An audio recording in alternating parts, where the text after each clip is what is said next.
नमस्कार, स्वागत है आपका स्टॉक सोशल में। मैं हूं पूजा त्रिपाठी और अगले आधे घंटे में अगर आपके कुछ सवाल है मार्केट से जुड़े तो वो हम इस शो में शामिल करेंगे। सवाल पूछने का तरीका भी आपको बताएंगे, लेकिन सबसे पहले मार्केट का एक अपडेट ले लेते हैं। शुरुआत अच्छी हुई थी, लेकिन अब ऊपरी स्तरों से यहाँ पर मुनाफा वसूली देखने को मिल रही है और 9,300 के आसपास इस वक्त कर रहा है निफ्टी कारोबार और बैंक निफ्टी में 340 अंकों की मजबूती इस वक्त रह गई है। आज जो गिरावट है, दबाव है, वो एफएमसीजी और फार्मा शेयरों से दिख रहा है, लेकिन बैंक्स और एनबीएफसी से अभी भी यहाँ पर सहारा मिल रहा है और अच्छी खासी तेजी यहाँ पर तमाम शेयरों में देखने को मिल रही है। एक बार देख लेते हैं गिरने वाले जो जहां पर तेजी है वहां पर क्या हाल है। इंडसइंड बैंक देखिए 9% ऊपर इस वक्त कारोबार कर रहा है। एचडीएफसी में करीब 4% की मजबूती है। यूपीए लिमिटेड करीब 3.5% ऊपर ट्रेड कर रहा है। एक्सिस बैंक में 3% की मजबूती और जी एंटरटेनमेंट भी करीब 3% की मजबूती के साथ आज कारोबार कर रहा है। तो ये तो थे निफ्टी गेनर्स। और कमजोर साइड पर आज बजाज ऑटो नीचे है करीब 2%। वेदांता में कमजोरी है 2% की। सन फार्मा, एनटीपीसी, विप्रो, ये कुछ ऐसे स्टॉक्स हैं जो कि करीब 1.5 से 2% की कमजोरी इस वक्त दिखा रहे हैं। तो ये तो था मार्केट का एक अपडेट आपके लिए।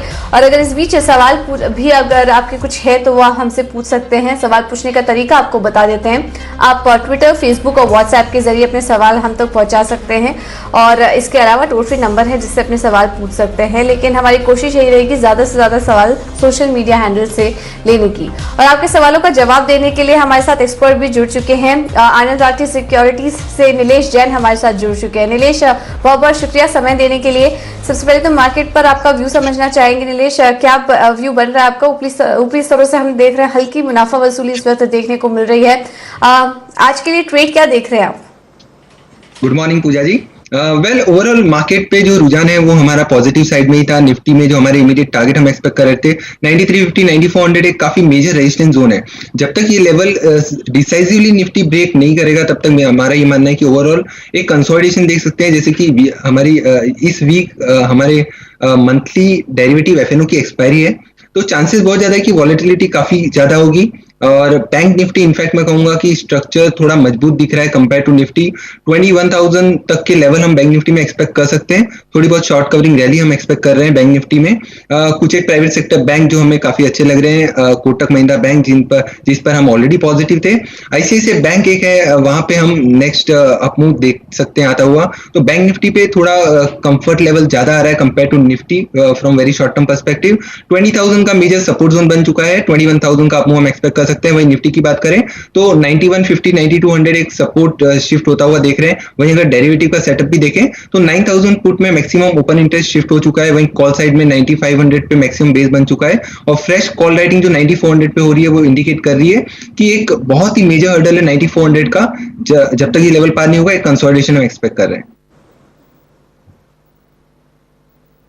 ओके, तो ये रहा इस वक्त निफ्टी और बैंक निफ्टी पर आपको दे दी गई है। चलिए बस सवाल जवाब का सिलसिला भी शुरू करते हैं। और इस वक्त जो पहला सवाल हमें आ रहा है वो अमन जी का आ रहा है ट्विटर पर।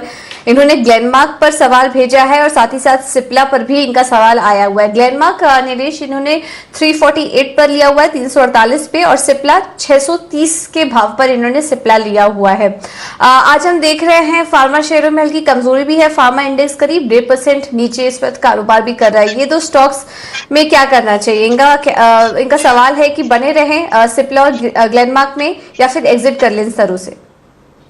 पूजा, ओवरऑल फार्मा सेक्टर में जो हमने रैली देखी है पिछले कुछ ट्रेडिंग सेशंस में, इनफैक्ट मैं कहूंगा through out the April series ये एक आउट परफॉर्मर रहे हैं। चांसेस बहुत ज्यादा है कि यहाँ से एक मुनाफा वसूली हम एक्सपेक्ट कर सकते हैं। जैसे कि हम ओवरऑल काउंटर्स देख रहे हैं, मेजर इंडेक्स हेवीवेट की भी बात करें तो वो एक ओवरबॉट टेरिटरी में जा चुके हैं। तो चांसेस बहुत ज्यादा है कि यहाँ से प्रॉफिट बुकिंग और आती हुई हमको देखने को मिल सकती है। वहीं अगर ग्लेनमार्क की बात करें तो 325 to 320 एक सपोर्ट जोन है। जब तक ये लेवल होल्ड कर सकता है, होल्ड करता है तब तक एक कंसोलिडेशन देख सकते हैं। ये अपनी पोजीशन में लॉन्ग रह सकते हैं। बट यहाँ पे अगर एक थोड़ा सा पुल बैक अगर इनको देखने को मिलता है टुवर्ड्स द लेवल्स ऑफ 340 तो अपनी पोजीशन से फिलहाल के लिए एग्जिट कर लेना चाहिए। वहीं अगर सिप्ला की बात करें तो 610 to 620 के लेवल में सिप्ला से भी एग्जिट करने की सलाह होगी। ओवरऑल अगर फार्मा सेक्टर्स की बात करें तो यहाँ पे हम थोड़ी बहुत मुनाफा वसूली एक्सपेक्ट कर रहे हैं। तो फिलहाल फ्रेश लॉन्ग अवॉइड करना चाहिए। एग्जिस्टिंग लॉन्ग को एक पुल बैक आता है तो एग्जिट करने की कोशिश करनी चाहिए। ओके, तो आज थोड़ी कमजोरी है और जहां पर भी आपको एक पुल बैक दिखता है वहां पर फिलहाल एग्जिट करने की राय होगी, क्योंकि अब आने वाले समय में फार्मा शेयर हमने देखा था काफी ज्यादा चल चुके थे। अब आने वाले समय में वहां पर मुनाफा वसूली देखने को मिल सकती है। ये राय आपके लिए ग्लेनमार्क और सिप्ला पर। चलिए अब आगे कुछ और भी सवालों को शामिल कर लेते हैं। रॉकी, इन्होंने सवाल पूछा है IRCTC पर। नीलेश जी ये जानना चाह रहे हैं कि IRCTC में एंट्री लेवल क्या देख रहे हैं आप? लॉन्ग टर्म के लिए ये निवेश कर सकते हैं IRCTC में, तो ये स्तर आपको सही लग रहा है या कुछ और लेवल्स देख रहे हैं जहां पर कि खरीदना चाहिए स्टॉक को? वेल पूजा, मैं तो ये कहूंगा फिलहाल इसके अंदर वेट करना चाहिए, क्योंकि इसके अंदर कुछ सेशंस पहले हमने एक वी शेप रिकवरी देखने को मिली थी, जो कि 1500 के लेवल इस काउंटर ने टेस्ट किए थे। उसके बाद कंटिन्यूस एक लोअर हाई लोअर लो फॉर्मेशन बनता हुआ दिख रहा है डेली चार्ट पे। तो मेरा ही मानना है कि यहाँ से और गिरावट इसके अंदर आते हुए देख सकते हैं। 1200 या 1150 ये एक रेंज हो सकती है जहां पे फ्रेश लॉन्ग इनिशिएट किया जा सकता है, बट फिलहाल करंट लेवल पे अवॉइड करना चाहिए। स्ट्रक्चर थोड़ा वीक लग रहा है। स्ट्रक्चर थोड़ा वीक लग रहा है IRCTC में, तो फिलहाल करंट लेवल पर खरीदारी की राय आपको नहीं देंगे। नीरज जी का सवाल आया है ट्विटर पर और इनके सवाल हैं M&M पर और श्रीराम ट्रांसपोर्ट पर। नीरज जी, M&M इनके पास 100 शेयर्स थे, 333 पर इन्होंने लिया हुआ था, लेकिन अभी पिछले एक हफ्तों में शायद इन्होंने 50 शेयर्स बेच भी दिए हैं, तो फिलहाल अभी इनके पास 50 शेयर्स हैं। इनकी खरीदारी 333 पर। एक सवाल है कि अभी क्या करें, M&M में बने रहना चाहिए या बेच दें? और श्रीराम ट्रांसपोर्ट पर भी इनका सवाल है, 100 शेयर्स हैं, 1200 पर इन्होंने श्रीराम ट्रांसपोर्ट लिया हुआ था। श्रीराम ट्रांसपोर्ट को ये समय दे सकते हैं। इन दोनों ही स्टॉक्स पर राय क्या बन रही है आपकी? वेल अगर श्रीराम ट्रांसपोर्ट फाइनेंस की बात करें तो इनके खरीद से ऑलमोस्ट 50% करेक्ट हो चुका है। अपनी लॉन्ग पोजीशन को मेंटेन कर सकते हैं। ऑन द डाउन साइड जो अभी मेजर सपोर्ट है वो शिफ्ट हो चुका है 550 पे। अगर स्टॉप लॉस लगाए तो 550 का स्टॉप लॉस लगा के अपनी पोजीशन होल्ड कर सकते हैं। ऑन द हाई साइड हम एक्सपेक्ट कर रहे हैं 800 टू 850 का from medium to long term एक पुल बैक हमको आते हुए देखने को मिल सकता है। तो श्रीराम ट्रांसपोर्ट फाइनेंस में स्टिक स्टॉप लॉस मेंटेन करें और अपनी पोजीशन को होल्ड कर सकते हैं। वहीं अगर महिंद्रा की बात करें तो 333 के आसपास काउंटर ट्रेड कर रहा है। इनकी बाय के खरीद लेवल के आसपास ही ट्रेड होता हुआ नजर आ रहा है। अभी जो मेजर सपोर्ट बना है वो है 325। जब तक ये लेवल होल्ड कर रहा है यहाँ से एक फ्रेश पुल बैक हम एक्सपेक्ट कर रहे हैं। ऑल्दो हमने एक लोअर हाई लोअर लो फॉर्मेशन डेली चार्ट पे बनते हुए देखने को मिले हैं। 400 से कंटिन्यूस गिरावट भी हम देख रहे हैं, तो चांसेस ज्यादा है कि यहाँ से थोड़ा बहुत कंसोलिडेशन देख सकते हैं। 325 के स्टॉप लॉस से अपनी पोजीशन मेंटेन करें।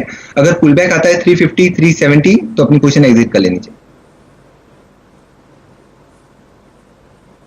ठीक है, तो ये राय आपको दे दी गई है आपके स्टॉक्स पर। चलिए अब इस बीच एक खबर का भी रुख कर लेते हैं। और आपको याद होगा RBI ने 27 मार्च को मोरेटोरियम के विकल्प की घोषणा की थी और कुछ कंपनियों ने इसके लिए अप्लाई भी किया हुआ है। क्या स्थिति है फिलहाल उन कंपनियों की, ये हम आपको बता देते हैं। और सारी डिटेल रिसर्च लेकर संदीप ग्रोवर हमारे साथ जुड़ चुके हैं। संदीप बताइए। हाँ, गुड मॉर्निंग पूजा। देखिए 27 मार्च को ये मॉरिटोरियम की घोषणा आरबीआई की ओर से हुई थी और एक उसके बेसिस पे करीब 328 ऐसी कंपनियां हैं जिन्होंने ये मॉरिटोरियम को ऑप्ट किया है। जहां तक ये कॉर्पोरेट इंडिया की बात है, उसमें से हमने कुछ 10-12 ऐसी कंपनियां जो कि लिस्टेड स्पेस में है, जो नोन नाम है, जिसकी बातचीत हम ऑलरेडी करते हैं, कई बार करते हैं, उनकी हमने ये दशा देखने की कोशिश करी कि क्या वाकई में दिक्कत है, इनका कर्ज काफी ज्यादा है जिस वजह से इन्होंने मॉरिटोरियम ऑप्ट किया है, या तो फिर दूसरी चीज है कि अपना जो कैश है उसे प्रिजर्व करने की कोशिश है इस विकल्प को आप करते हुए। तो उसमें जो 10-12 कंपनियां हमारे सामने आई, उसमें पहला नाम जो है वो है टाटा पावर का, जिसकी आप देखेंगे रेटिंग ठीक ठाक है। इकरा की रिपोर्ट के मुताबिक AA रेटिंग है, लेकिन 2.45। ये देखिए इनकी जो डेट टू इक्विटी रेशियो है काफी हाई है। कई बार हम ऑलरेडी भी हाईलाइट कर चुके, करीब 1 लाख करोड़ रुपए के आसपास का कर्ज है इनकी बुक्स के ऊपर। तो टाटा पावर पहला नाम है जो कि काफी दिक्कत में नजर आ रहा है। एस्टर-डीएम हेल्थकेयर, इनकी तो रेटिंग भी ठीक नहीं है, A रेटिंग है इनकी और 2.25 गुना के आसपास का आप देखिए डेट टू इक्विटी रेशियो आपको नजर आएगा। इसके अलावा पिरामल एंटरप्राइजेस, जाहिर सी बात है ये एक NBFC नेम है, AA रेटिंग जरूर है, लेकिन 1 से ज्यादा करीब 1.5 के आसपास का डेट टू इक्विटी रेशियो आपको इसका भी नजर आएगा। इसके अलावा TCPL packaging, JSW steel, JSPL, ये 3 ऐसी कंपनियां हैं जिनके 1 से लेकर 1.25 के बीच में आपको जो डेट टू इक्विटी रेशियो है वो नजर आएंगे। लेकिन इसमें आप ध्यान से गौर दीजिए कि जितने भी स्टॉक्स हम आपको बता रहे हैं इस पूरी सूची में आप JSPL एक ऐसा स्टॉक है जिसकी A रेटिंग नहीं है, BBB- रेटिंग है जो कि इकरा की ओर से इसको दी गई है। बाकी तमाम स्टॉक्स आप देखिए AA या तो फिर AAA रेटेड वाली कंपनियां आपको नजर आएंगी। लेकिन ये है एक ऐसी कंपनी जिसकी रेटिंग भी काफी नीचे है, 1 टाइम्स आपको डेट टू इक्विटी रेशियो नजर आएगा। 3 कंपनियां और हैं जिनके डेट टू इक्विटी रेशियो आपको थोड़े से कंफर्टेबल नजर आएंगे, 1 से कम है, जिसमें आप एशियन ग्रेनेटो, मिंडा इंडस्ट्रीज और पराग मिल को देखेंगे, जहां पे डेट टू इक्विटी रेशियो 1 से कम है। इनफैक्ट पराग मिल तो काफी नीचे है और इनकी रेटिंग भी ठीक ठाक है, लेकिन इन 3 कंपनियों ने भी मॉरिटोरियम को ऑप्ट किया है। शायद अपने जो कैश है उसको प्रिजर्व करने की यहाँ पे कोशिश की गई है। ध्यान दीजिए, इसमें 2 माइक्रो फाइनेंस स्पेस की कंपनीज भी हैं, जिसमें आप क्रेडिट एक्सेस ग्रामीण और स्पन्ना स्फूर्ति, इनकी रेटिंग भी ठीक ठाक A- और A+ है और इन दोनों कंपनियों ने भी मॉरिटोरियम को ऑप्ट किया है। तो कुल मिलाकर देखा जाए, ज्यादातर ऐसी कंपनियां हैं खासतौर पर लिस्टेड स्पेस में पूजा, जिन्होंने मॉरिटोरियम को ऑप्ट किया है और उनकी आप डेट टू इक्विटी रेशियो देखें, यानी कि जो कर्ज की स्थिति है वो थोड़ी सी आपको दिक्कत में नजर आएगी। ओके, तो कर्ज की स्थिति थोड़ी दिक्कत में है, लेकिन ज्यादातर ए रेटेड वाली कंपनियां और इकरा की करीब 12 कंपनियां हैं जिन्होंने इस विकल्प को चुना है। इन कंपनियों पर नजर रखिए, देखना होगा कि आने वाले समय में कंपनी के बुक्स की स्थिति कैसी बनती है। बहुत बहुत शुक्रिया संदीप, ये सारी डिटेल्स हमें देने के लिए। चलिए एक छोटा सा ब्रेक लेंगे यहाँ पर, लेकिन आप बने रहिए हमारे साथ। ब्रेक के बाद कुछ और खबरें और कुछ स्टॉक्स पर भी चर्चा करेंगे।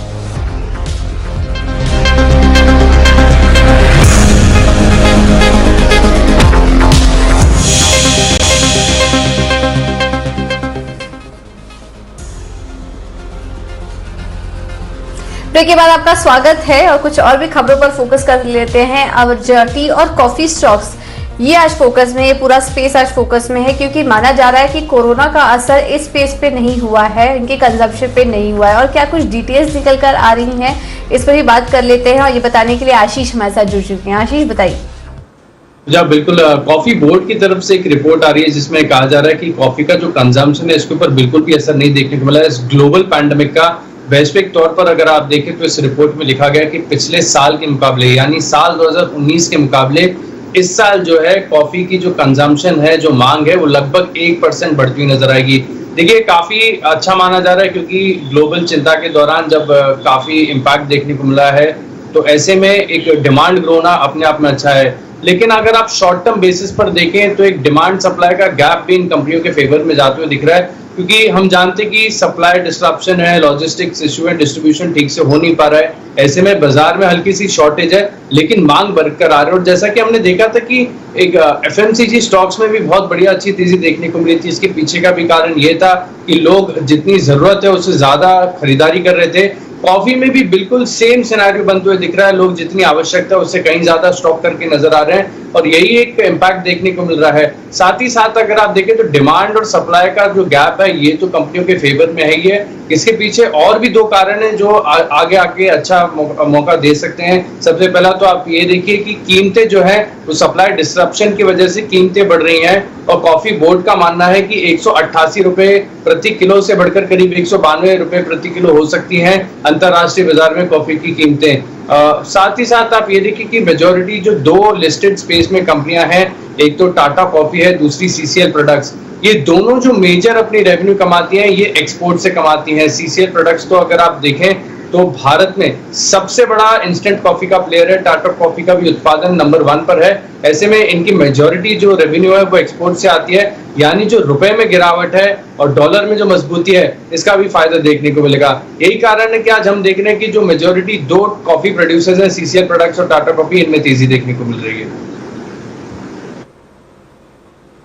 ओके, तो काफी सारे फैक्टर्स हैं जो कि इस तेजी में कंट्रीब्यूट कर रहे हैं। एक तो ये भी हो रहा है कि कोरोना का इम्पैक्ट इनकी कंजप्शन में पड़ रहा है और डिमांड वैसी की वैसी बनी हुई है। और इसके अलावा डॉलर रुपये में जो कमजोरी आई है उसका भी फायदा कहीं ना कहीं इन तमाम कंपनियों को मिलता हुआ भी दिखाई देगा। बहुत बहुत शुक्रिया आप आशीष ये सारी डिटेल्स के लिए।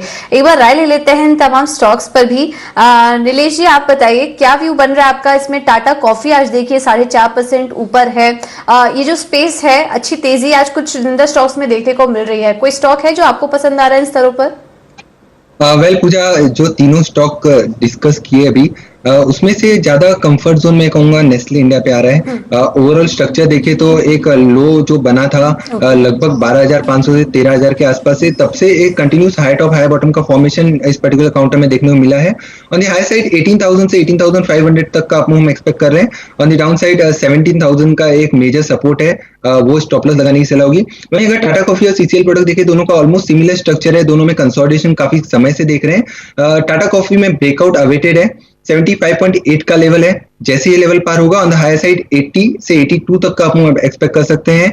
वहीं स्टॉप लॉस 70 और 71 के आसपास लगाने की सलाह होगी। सीसीएल प्रोडक्ट में भी ब्रेकआउट है 200 लेवल के पार निकलते ही इसके अंदर एक अपसाइड में रैली आने के चांसेस है। 220 से 225 तक का आप मूव एक्सपेक्ट कर सकते हैं, बट ब्रेकआउट का वेट करना चाहिए। 200 के ऊपर ब्रेकआउट आए तभी लॉन्ग पोजीशन करने की सलाह होगी। वहीं जो सपोर्ट है वो 180 के आसपास है।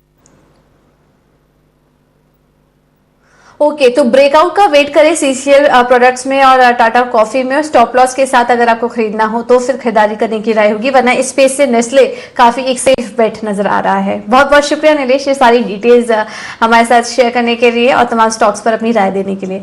चलिए फिलहाल स्टॉक सोशल में मेरे साथ इतना ही, लेकिन कमोडिटी मार्केट में किस तरह का एक्शन है ये जानने के लिए बने रहिए हमारे साथ। नमस्कार।